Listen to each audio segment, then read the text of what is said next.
South India shopping మాల్లో block buster ఆషాఢం #1 kilo sale. తమిళనాడులో జరిగినటువంటి అత్యంత ఘోరమైనటువంటి సంఘటన అనుకోవచ్చు. ఎందుకంటే ఇది మనుషుల జీవితాలతోని ఒక రకంగా ఆటలు ఆడుకోవడమే.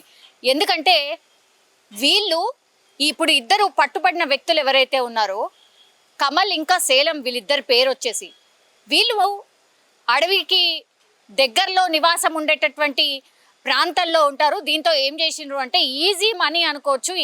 దానికోసం వాళ్ళు ఒక డెడ్లియెస్ట్ ప్లాన్ ఇది.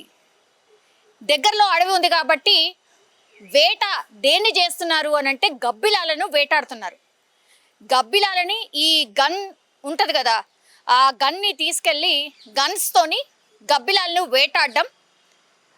అడవిలో చాలా పెద్ద పెద్ద చెట్లు ఉంటాయి కాబట్టి గబ్బిలాలు చాలా ఈజీగా పడతాయి కాబట్టి గబ్బిలాల్ని వేటాడడం స్టార్ట్ చేశారు. ఈ గబ్బిలాల్ని వేటాడడం ఎందుకు, గబ్బిలాలతోని ఏమొస్తుంది అని అంటే సింపుల్.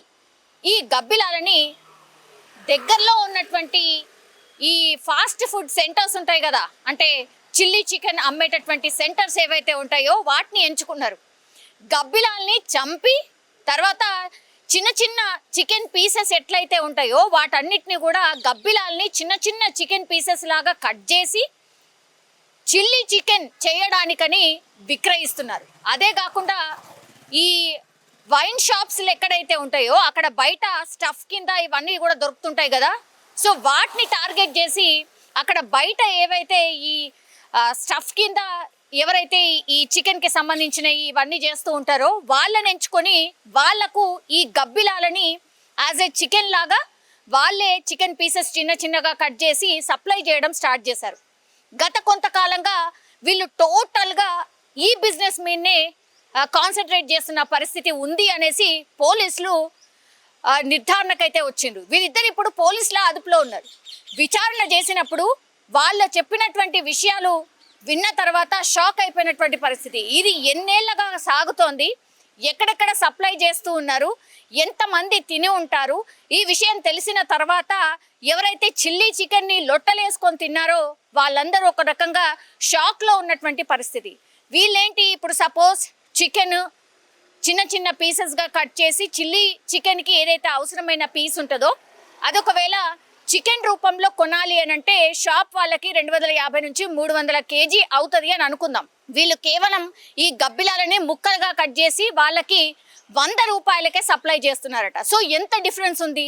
దీన్నే ఆసరాగా చేసుకున్నారు, దీన్నే బిజినెస్ లాగా మలుచుకొని అడవిలోకి వెళ్ళడం, గబ్బిలాల్ని వేటాడడం, పూర్తిగా వాటిని క్లీన్ చేసి ఇప్పుడు నేను చెప్పినట్టుగా ఈ ఫాస్ట్ ఫుడ్ సెంటర్స్ ఏవైతే ఉంటాయో చిల్లీ చికెన్ని అమ్మేటటువంటి సెంటర్స్, ఈ రోడ్ పక్కన ఉన్నటువంటి సెంటర్స్ని టార్గెట్ చేసుకొని వీళ్ళు బిజినెస్ స్టార్ట్ చేసినటువంటి పరిస్థితి.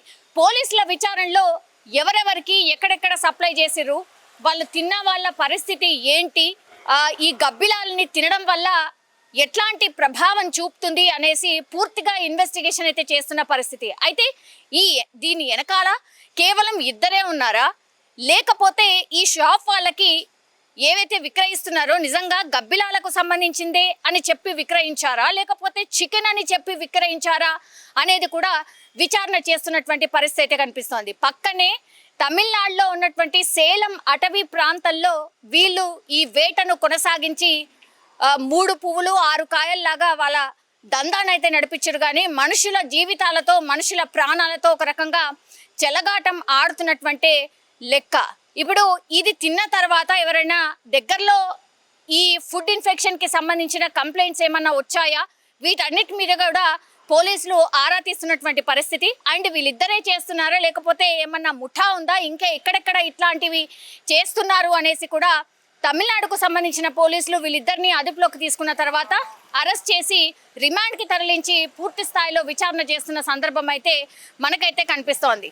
ఇది ఇప్పుడు గబ్బిలాలకు సంబంధించింది ఈ విషయం బయటపడింది. కానీ గతంలో అక్కడ పిల్లులను అట్లాగే కుక్కల్ని చంపి వాటిని బిర్యానీ కింద వండి ఈ తమిళనాడులోనే కొంతకాలం క్రితం విక్రయించినటువంటి పరిస్థితి. అప్పట్లో ఆ కేసు కూడా సెన్సేషన్ అయి దాని మీద చర్యలు స్టార్ట్ చేసిన తర్వాత ఇంకా కొన్ని రోజులు కామ్ డౌన్ అయిపోయింది. దాని తర్వాత ఇప్పుడు కొత్తగా గబ్బిలాలను వేటాడి చిల్లీ చికెన్ లాగా అమ్ముతున్నటువంటి ముఠా బయటకు వచ్చింది. కాబట్టి ఇంకెక్కడెక్కడ విక్రయిస్తున్నారు, ఎన్ని చోట్ల ఈ దందా నడుస్తుంది అనేసి కూడా పోలీసులు వీళ్ళిద్దరిని పట్టుకొని విచారణ చేస్తున్నటువంటి సందర్భం అయితే కనిపిస్తోంది. కానీ అత్యంత దారుణమైనటువంటి సంఘటన ఇప్పుడు తమిళనాడులో ప్రజలు చిల్లీ చికెన్ ఆర్ చికెన్కి సంబంధించిన ఐటమ్స్ అంటేనే భయపడిపోయే పరిస్థితి అయితే వచ్చింది.